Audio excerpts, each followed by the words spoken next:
All right, so today's lesson is lesson 15, and we are covering direct variation. So our vocabulary. So two quantities x and y show direct variation, that's your first blank, when y equals kx. And k cannot equal 0, which basically means k can be any number, right? Any fraction, any decimal, whole number, whatever. K can be any real number as long as it's not 0. Well, let's make sense of that. If I were to plug in 0 here, 0 times any number is going to be 0. So you would just have 0. There would be no x, right? Okay. So the number k in the equation y equals kx is called the constant of variation. Okay. So this k, right here, is called a constant of variation. So let's compare, shall we? So before we start talking about the equation forms, let's get a visual going. So we're actually going to go into the graphs portion, right? So let's look at y equals some x plus b. Y'all pretty much already know what that is, okay? And we're going to figure out what this means based off of our graphs. So we know that y equals mx plus b. We know that m is our slope, and it's y2 minus y1 over x2 minus x1. Well, let's look at our visual representation of that. We have 2 points. We need 2 points to find the rate of change, right? Our slope.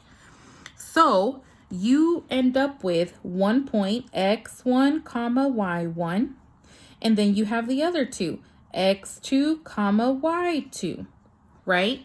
Which we know how to do that. So you grab these two and you plug them in.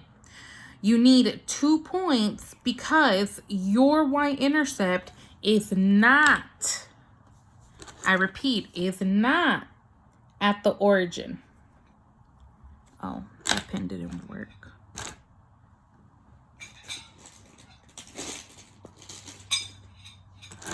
Here we go.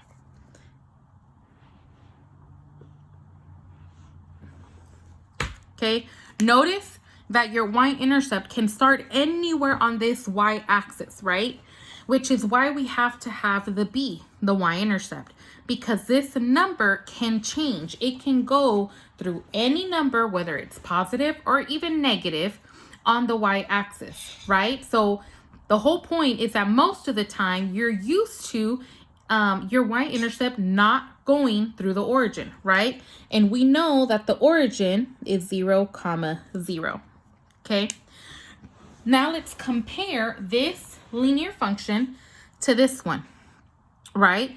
So we can see that our y-intercept is crossing at this corner, which we call the origin, which we know is at 0, 0.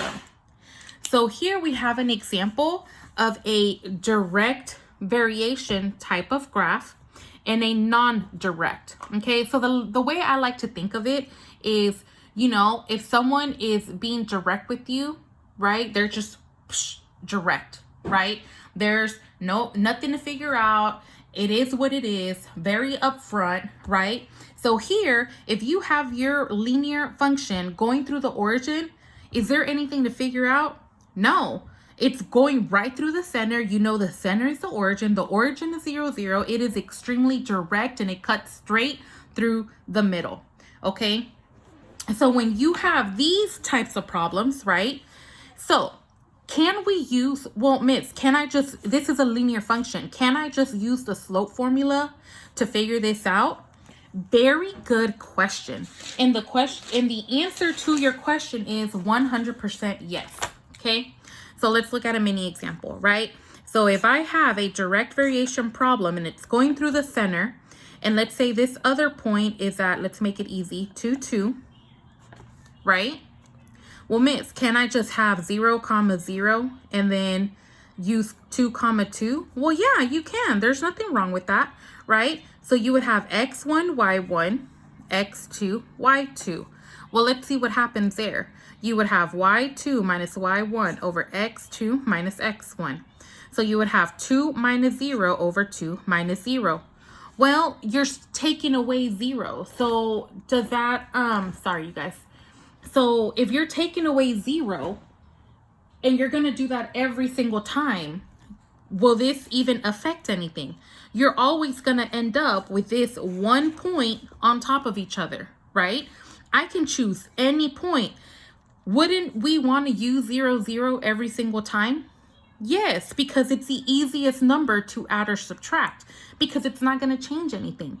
So because this 0, 0 doesn't even change anything, if I have a direct variation, right, it goes directly through the origin, then I don't even need the second point, right? Which is why you only need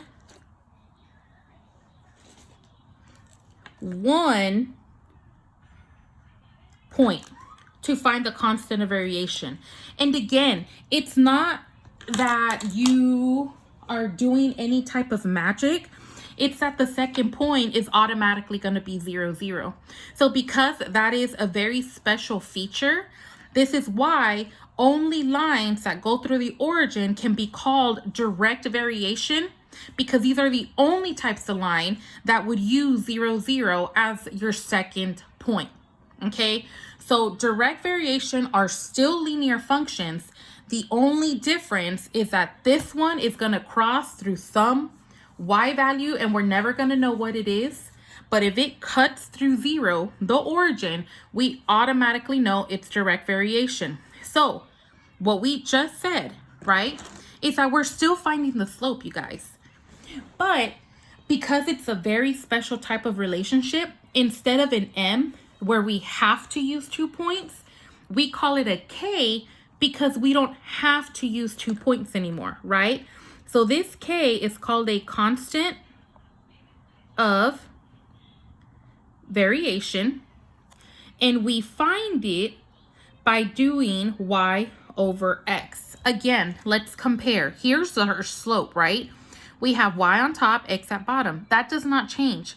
Our constant of variation is going to be y over x. The only difference is that our second point, you can almost imagine it, right? So let me write it with a little pencil. Your second point is always going to be 0, right? So if I have a minus 0 there and a minus 0 there, right? So x, y, this is my second ordered pair. Do I ever need to write that? No, we don't ever need to write that. So your slope is still you're still technically finding the slope, okay? So that's the first thing we need to understand. But it just has a special name because it's a very special type of relationship. The reason it's special is because it's proportional to every other point on this line. And you will see what I mean once we start doing a few problems and examples. Now, we just talked about the y-intercept, right? So you're going to notice here that there's an arrow coming out of something, but there's nothing there. The reason is because we don't need it. This b is representing a linear function that can cross through any point on the y-axis, right? But if direct variation is a line that goes straight through the origin, do I need to write every single time that this is the... Do I need to write every single time that the y-intercept is at 0? No, right? That kind of sort of wouldn't make sense. So you could put plus 0 every single time, but that's implied. If you don't have anything there, then we know that the y-intercept... Oh, let me write that in green. Sorry. So the y-intercept is always at origin, which is at 0, 0. So if we know that the y-intercept is always going to be at 0, I don't need to put that plus 0. So you're always going to see y equals kx. So anytime you see a function or a linear function that looks like that, you can automatically say, oh, that's direct variation because it's going through the origin. So the y-intercept here is 0. So I know that every point on this line is going to be proportional to every other point on that line. Okay, so I know you remember a little bit about proportions from middle school. Okay, so let's look at a table form of this. Now, again, we've talked about what a y-intercept is right up here, right? A y-intercept is at 0, a number.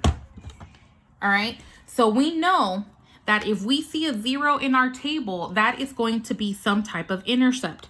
So we can see that I see a 0 right here. So we're going to highlight this. Now, what type of intercept is it? That's the question. So if we're looking at this, well, we have a 0 in the X spot. So where is our number? Our number is in the Y spot. So that makes it your Y intercept. So the reason, so since we have 0, 4 as this ordered pair, we know this is the Y intercept. So this alone would tell me that this is not direct variation. This is just a normal linear function that we would calculate the slope with 2 points.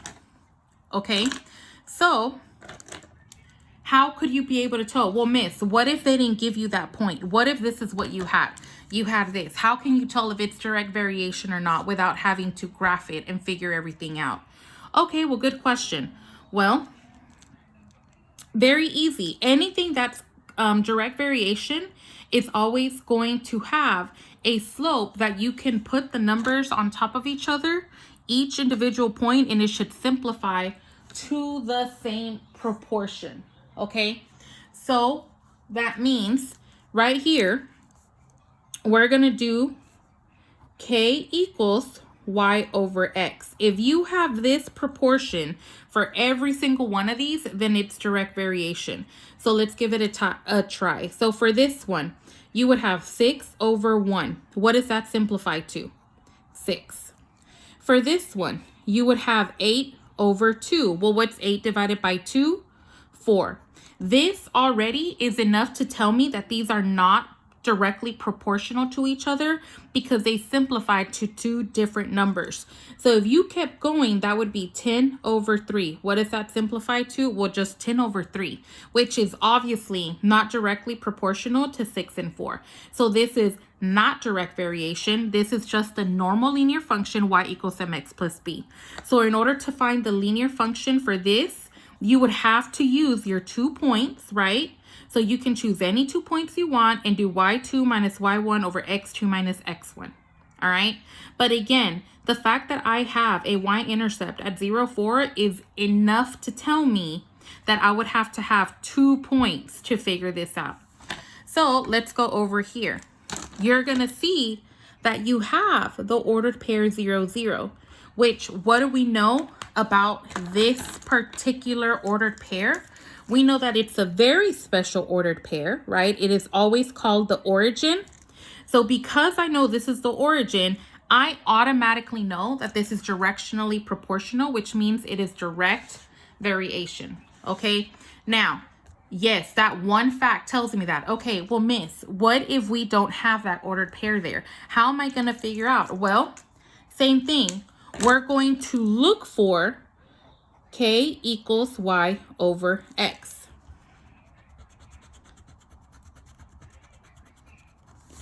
Okay, so this is what you're going to use. And then over here, we just talked about that we would use y2 minus y1 over x2 minus x1. Okay, so here, because this is going through the origin, that already tells me this is directly proportional, right? We already talked about that. So then now we can test that theory by going in separately to each individual one and verifying that I can find the constant of variation, right? AKA slope. I can find the constant of variation for each one just with that 1 point. So right here, we have 1, 3. So where we would do 3